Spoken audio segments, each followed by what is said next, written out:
I watched the video set inside of Compton, and then years later, you working right along with these people, Dr. Dre and Snoop Dogg. Um, I think it's one of them things where I think I probably got inspired that day without even knowing.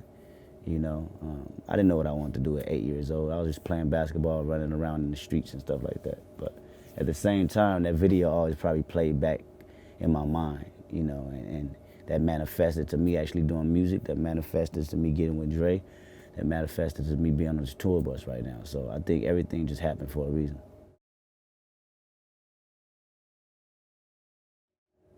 I remember my pops having a bunch of rims in the back seat. It was smoke everywhere. My pops had a bunch of rims, car rims in the back seat. Yeah, because he just came out to swap meet and took like a whole bunch of rims. Yeah, went back to the house. Then he came back again and had like a refrigerator or something like that. I remember that. That's the visual I get from the Rodney King riots, because obviously my pops and my uncles was in it. 'Cause they came back with so much stuff for the house. That's what I remember from that. Yeah, it definitely could happen today again. If the Trayvon Martin situation would have happened in LA and the Zimmerman dude wasn't, convicted, I think that would have started that riot all over again. LA is very sensitive and prideful, to the minority, and we already still have this resentment. Even though we burnt down our own neighborhoods over the Rodney King, we still have this resentment, just for authority in general, So if that situation particularly would have happened in LA, that'd have been another riot all over again. Because this time it wasn't a grown man getting beat, it was actually a little boy getting killed, and that wouldn't have happened. The gang culture would have unified, and it'd have been even more destruction. Probably wasn't not on ourselves this time, but on people around us, that was outside of the community.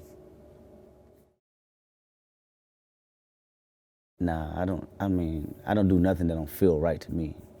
It's not about who it is or what type of genre of music it is. It's about does the song feel right, regardless. That's my whole thing. It's not about the numbers. It's really about the art. So if the song is trash and you have the biggest name on the world on it, then I'm not gonna use it. I don't like it. And that's how I feel. Really, we just we cut the record and we just reached out to her.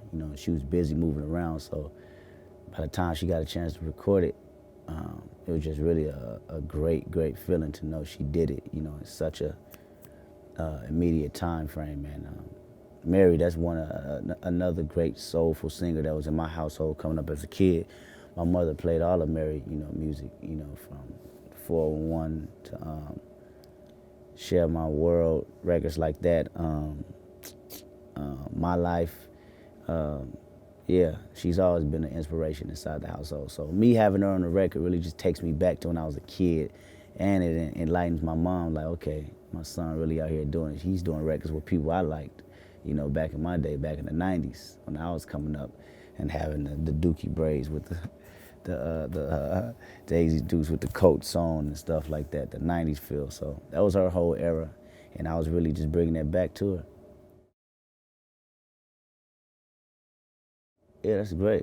That's a great thing. In order to support, you know, somebody that actually has a great heart, a good heart, and trying to do something.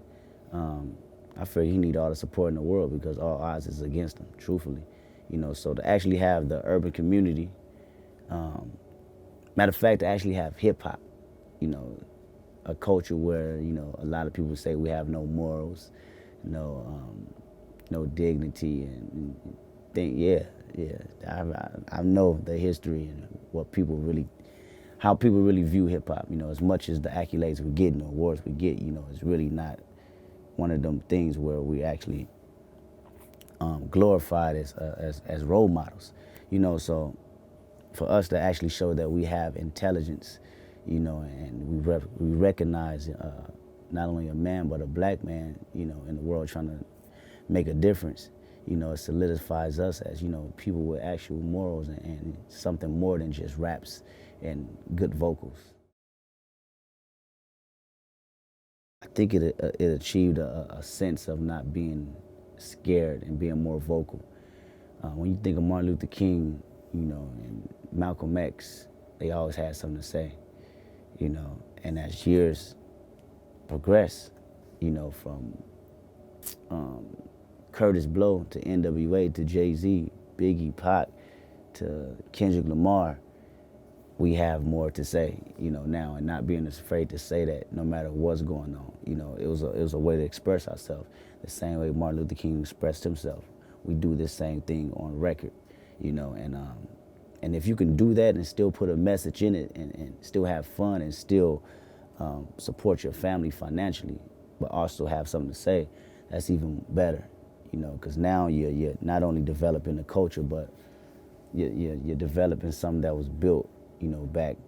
You're continuing something that started back when Martin Luther King was alive, you know, and that's actually saying something. I see a lot of soul. I see some of the soul, you know, in not only in music, but, you know, it may be in the fashion sense. You know, when you think of a person like Solange, Beyonce's little sister, you know, she has to be, what, 25?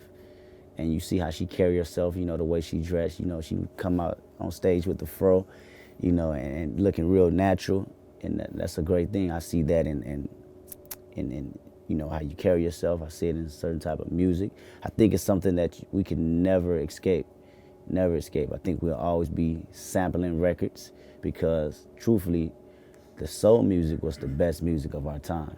You know, whenever you can get a song that's 30, 40 years ago, still playing, and, you know, somebody of my generation know it, or younger than me know the record, you know, Between the Sheets, or, you know, records like that, it shows that it's timeless.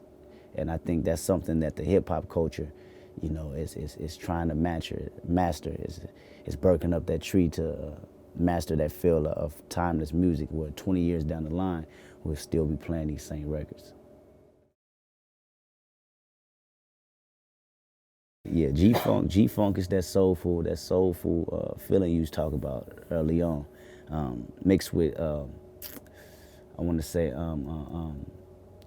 brash lyrics. You know, you put a nice groove on, and, you know, you kick something that's real to you. You kick something that's real to, you know, the people around you. That's that G-Funk feel. It just had to feel right. You know, that was something that was inspired by, you know, Warren G. You know, and that whole era right there. He really inspired that, and you can hear it in my music. You hear it in my first track, titled Shireen. I consider that G-Funk. What I'm doing right now is just really carry on tradition, you know, carrying on tradition. Truthfully, nothing's really new under the sun. All I can do is just revamp it and make it into me, you know, and get inspired from what they did on the West Coast or what they did on the East Coast and make it into my own. Really the West Coast, because that's all I listen to coming up. So I think my album is really, I would like to say, a more futuristic sound of, you know, what they was doing back in the day. You know, still has that vibe, but at the same time it has that edge, and it still represents me and tells my story.